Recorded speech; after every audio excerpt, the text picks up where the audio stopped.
Hey homeschool friends, welcome back to the channel. So today's video is another book recommendations video. So I realize I've been hitting you with a lot of book recommendations lately. I started with our early readers, early chapter book shelf, and then I moved to my 9-year-old son's favorite books, and now I'm going to be doing my 8-year-old daughter's favorite books. And so my daughter is loving reading. I mean, I wouldn't say she is fluent in reading. She's not quite there yet. Like for instance, her school readers, I still have to sit beside her and she reads them out loud to me because I need to slow her down a bit and help her with harder words. But she is really enjoying reading and I love that. So even though she is not fluent in reading, I let her or encourage her to take books into her room at night and she can read before bed. And so that's what we'll be talking about is some of these books. And for me, I know she's not getting everything. I know she's skipping some words. I know she's not totally understanding it, but she thinks it's really fun. And so for me, I would much rather let her go with some fun books than to hold her back and make sure she reads with me. And so in today's video, I do have some early chapter books, getting into some later chapter books that she is reading, as well as her audiobooks. So my kids just love audiobooks. She has some favorites that she has listened to. They're either new favorites or she's been listening to them for years. So just hang tight and I have lots of books to share with you today.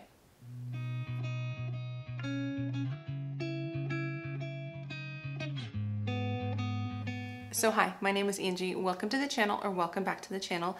Like I said, we're doing book recommendations for my 8-year-old daughter. So these are the books that she is reading physically or she's listening to on audiobook. And these are also books that are not part of our school curriculum. Like we have wonderful readers. I really love the Sunlight readers that we are using for her this current year. And I always update those in my monthly updates. So go check those out if you're interested in what readers we're using for school. But these are her fun readers, the ones that she is collecting that she often gets as gifts or kind of celebration books. And so I'm gonna start with those today. And then I'm gonna end with audiobooks because obviously I have a stack of audiobooks, but she is not near the reading level that she could just read these physically, but they are very much within her interest level and the stories are perfect for her as an 8-year-old girl. So I'll get to those, but let me start with this stack. Oh my gosh, you guys. I asked her what her favorite books were, and these were the ones she gave me. Actually, she put them in order for me. She's cute like that. So I'm just gonna talk about them in order. So the one she has on the top that she's really loving right now is The Kingdom of Renly. So this is just such a cute story. It's about this girl and boy. I can't remember if they're brother and sister, but they go on these kind of adventures and it's a kingdom story. So like this is number 4. It says, someone has cursed the kingdom of Renly. Can Lucas and Clara figure out who is behind the spell and stop the villain before it's too late? That's the kind of book it is. And like I showed you, there's a decent amount of pictures. There's a good amount of text per page, but it is a very readable. So that would be favorite. And then she is my girl who loves mysteries. Now, I love mysteries, and so I was so excited when she took to mysteries because I like to try and give my kids a broad genre of books to see what they would like, and she likes mysteries. I noticed she was gravitating to a lot of the audiobooks that were mysteries, so I was like, okay, well let me find some early chapter books. So these are Cam Jansen books. I highly recommend these. If you haven't heard of them, they're wonderful. It's about this girl, Cam, who is a super sleuth, and she loves solving mysteries, and they're really cute. So you can see the words on these pages are much smaller and there's more words, but there's still a few pictures here and there. It's fairly thin, but she enjoys these. She really likes going through them and solving the mystery. So I like these. They're really, really fun. We have a number of them on our shelves. And then the next favorite that she wanted me to tell you guys about are these books. So these are the Never Girl books. And they're really cute. So this first one's called In a Blink, and this is about 4 girls who I believe just kind of stumble into Neverland. Yeah, it says, in a blink of an eye, 4 best friends are whisked off to Neverland, home to Tinkerbell and her fairy friends, and it's an adventure of a lifetime. Can they ever get home?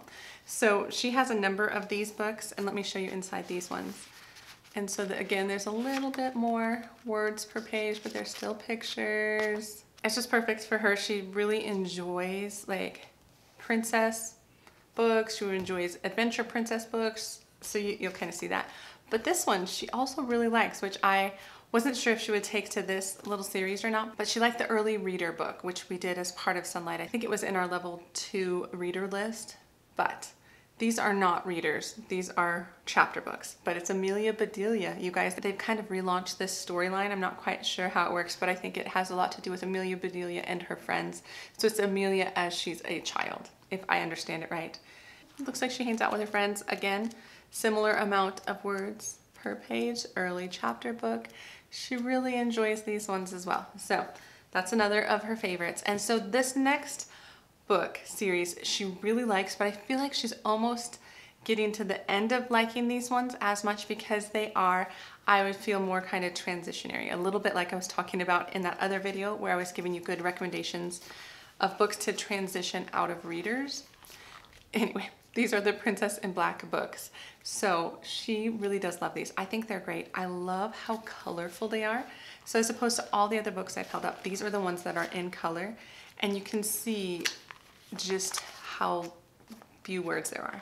So these are the ones that she was reading first. So if I were to pick them up in order of reading, she picked these up first just because they're fairly easy.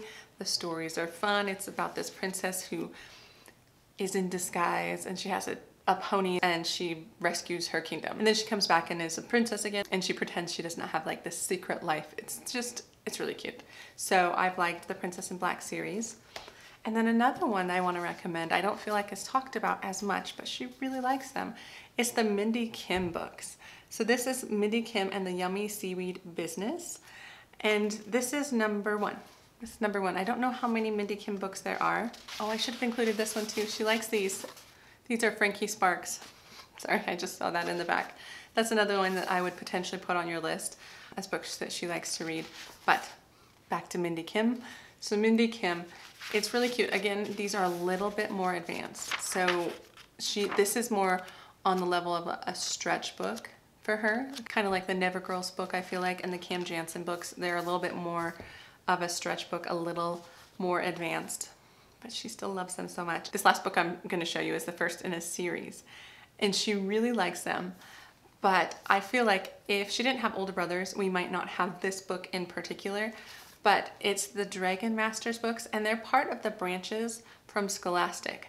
So if she would have been, say, my oldest, I feel like we would have gotten a different set of branches books because there are some that are more geared towards girls, but she also loves these. There's girls in this story. It's like 20 books long. I like the older books. Some of the newer books I'm not as big a fan of, so I've kind of told them they can read up till I think book 21 or something like that. And I'm comfortable with that. She likes listening to them on audiobook, and they are also pretty approachable. So I put these kind of just above the Princess in Black as for difficultness. And so they're really good for confidence building, and she really likes them. But honestly, she also likes them because her older brother has like the first 21 books. So she has a lot of options, and she can just keep reading the series, which is just really fun. Okay, I do have two more that I would add to this stack, but we usually get them from the library. So I'm gonna mention them here. She didn't put them in her stack per se, but I know she likes them. One being the Zoe and Sassafras books. She really likes them because Zoe is a scientist, and my daughter really likes science, and they're very approachable. They're wonderful books. I feel like a lot of people have heard of these. The other set is the Sophie Mouse books, and so these are so sweet and so cute and just perfect for her reading level right now. And she actually has a friend who is also reading them, so whenever we see that family, they get to talk about the books they are reading, and her mom and I like to coordinate the books so that they're reading the same ones at the same time, so they have stuff to talk about, which is just really fun. So anyway, those two as well. So those are the books that I would recommend to you that my daughter at 8 years old is reading. But as I have learned, the scope of when kids learn to read really varies. So I would put her level at just past those transitionary chapter books. So early chapter books kind of level, and she's stretching herself to some of those bigger chapter books, but they're still not like these books, which are the ones I'm going to show you next, which are clearly very much out of her ability to read herself, but the stories are fantastic. So I'm going to start with the one that she has been listening to the longest, and she will often get these books again and just listen to the whole series all over again. They're very princessy, and so it's the Frog Princess series by E.D. Baker. And there's just a number of books in this series. I feel like there's like maybe 6 or 7 books. It's just a basic chapter book, and it generally follows the Princess and the Frog story, but it's just really really good. So she likes to listen to these on audiobook. And another thing that she just loves, okay. Oh, she loves so many books. So these ones, these are called the Snazzy Cat Caper books. And this is about a cat that is like a jewel thief. And so she's a cat burglar, right? Ophelia the cat. And they're just really fun. And we have the first 3 of them. And I've read these all out loud to her, but she's able to find them on audiobook as well. And she enjoys them, which actually you will see in all of these books. Now that I'm looking at my stack, I have read the first one aloud, and then she's gone on to listen to the rest of them. So Snazzy Cat Capers, she's listened to them all now, as well as these books, which I know I've mentioned on my channel before, so sorry if you've been listening for a while, but I highly recommend these books. So these are The Mysteries of Maisie Hitchens, and the first one is called The Case of the Stolen Sixpence. So these are a little bit historical mysteries for kids. So fun. So there's this little girl named Maisie who just wants to be a detective. She admires Sherlock Holmes, and she keeps herself like a little spy kit or spy sack of like things she would need to be a good detective. And so she goes off looking for a case and she finds one. And so these were really cute. It was fun to read that out loud. And then let's see, another book we read first, and then she went on to listen to these books, are the Tuesday at the Castle books. We read this last year. It's by Jessica Day George. These are really cute. I would say this is a little higher up in the age range probably. When I was reading it, felt like it could have been she could have been a little bit older, but she really still enjoyed it. It has to do with this girl, Tuesday, who is a princess, and her siblings have been kind of left alone. And in this first book, it appears that the parents have died or have gone missing, which, spoiler alert, they haven't. But the kids kind of have to take over, and one of the brothers starts to rule the kingdom, and then there's these people from outside that want to take over. But really the fun part about these books is the castle. The castle's only like, almost like this personality. It's magical in a way, like it changes around, or it favors the children over kind of the bad guys and things like that. And so it's really fun. I really enjoyed reading it out loud, and she has enjoyed kind of finishing the series. And then the last one, which I would also put on the higher end, but she really enjoys it nonetheless, is the Vanderbeeker books. And they just came out with the 7th book like today. My son just got the audiobook for it because he put his name in to get it right when it was released, because they love the Vanderbeekers. So this is the first one though. The Vanderbeekers of 144th Street. It's so cute. It's about this group of siblings who live in, I think it's like New York. Yeah, Harlem. And they live in this brownstone, and they've always lived there, and their upstairs neighbor is their landlord, and he's a bit grumpy, and all these things happen in this first book, but really then the adventures continue in the rest of the books, and my kids have just loved them. So she has listened to all of those books as well. And then 2 other ones that I want to quick mention, because I also mentioned them on my son's favorite audiobook list, and that's The Green Ember. She's currently re-listening to these, as well as Harry Potter, which they can only listen up till what we have read out loud through book 3 at this point. And I'm not even sure if she does, because she knows what happens in that book, and some parts are a little scary, so she just won't listen to that, or she won't listen to those parts. So she is pretty aware of what she listens to. So yes, that's my daughter, my 8-year-old. She loves stories. She loves books. I'm so excited that her reading skills have really taken off lately, and it's just opened up the doors to so many fun books, and that she's just really enjoying them, and she always comes out and tells me all about them. So anyway, let me know down below if you have any other book recommendations for this kind of stage. I wouldn't even say for 8-year-olds. It's just really that stage where they're just taking off and starting to become really fluent. So let me know down below if you have more recommendations. I would love that. She's always in need of more books. But otherwise, guys, I hope this was helpful. You found some good books. I hope it was entertaining. If so, give it a thumbs up, subscribe to the channel, all the things, and I will see you in the next homeschool video. All right, take care.